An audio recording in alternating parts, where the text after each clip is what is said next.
Assalamualaikum semuanya. Perkenalkan, nama saya Rahayu Aziza Putri, kelas 7A dari SMP Filial Negeri 5 Muara Kaman. Ingin menceritakan tentang Sang Laksamana, wanita pertama di dunia. Baik, kita simak baik-baik ya. Sang Laksamana, wanita pertama di dunia. Keum Mahalayati atau dikenal dengan Laksamana Malahayati lahir di Aceh Besar pada tahun 1550. Ayahnya bernama Laksamana Zainal Abidin sebagai seorang anak yang berlahir dari keturunan pendiri kerajaan di Aceh, membuat beliau dianugerahi semangat juang tinggi.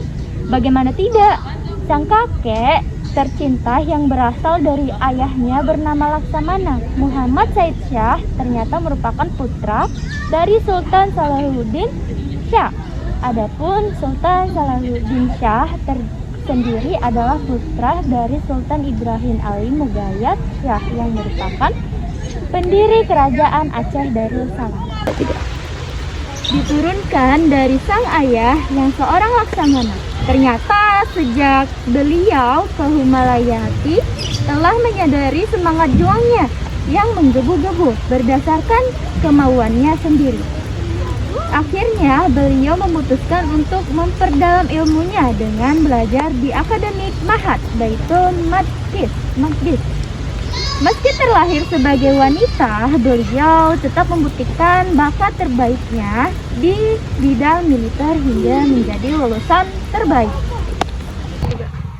Beliau kemudian menikah dan ternyata suaminya adalah kakak tingkat di sekolahnya. Namun, tak berapa lama suaminya meninggal.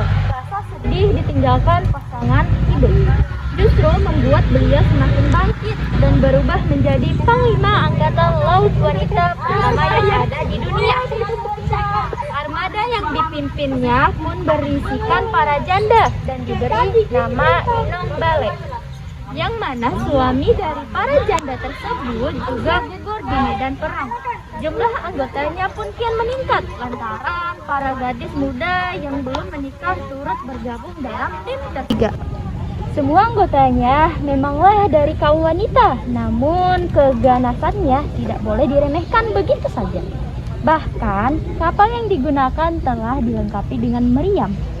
Selama 9 tahun, beliau telah menjadi pemimpin Inong Bale yang terkenal hingga ke seluruh penjuru negeri. Dalam rentang waktu itu pula, beliau berhasil memenangkan peperangan dengan musuh yang beranggota kaum lelaki. Tidak heran jika Inggris yang saat itu dipimpin oleh Ratu Elizabeth I lebih memilih jalur damai dengan cara membawa surat bagi Sultan Kerajaan Aceh Darussalam untuk membukakan jalur perdagangan. Pada akhirnya, Sang Laksamana pun gugur ketika melawan pasukan Portugis di Selat Malaka. Jenazah beliau kemudian dimakamkan di sebuah bukit yang berada di Keriung Raya, Aceh Besar. Hingga kini, masyarakat pun masih mengingat perjuangan dengan merawat makamnya. Dengan segala perjuangan dan keberaniannya, ia pun dianugerahi dan diberikan penghargaan dengan gelar pahlawan nasional. Kini namanya pun telah disematkan di beberapa tempat. Namanya dapat ditemukan di salah satu kapal perang milik Angkatan Laut, Universitas di Bandar Lampung, pelabuhan di Aceh Besar, serta digunakan oleh Ormas Divisi Wanita.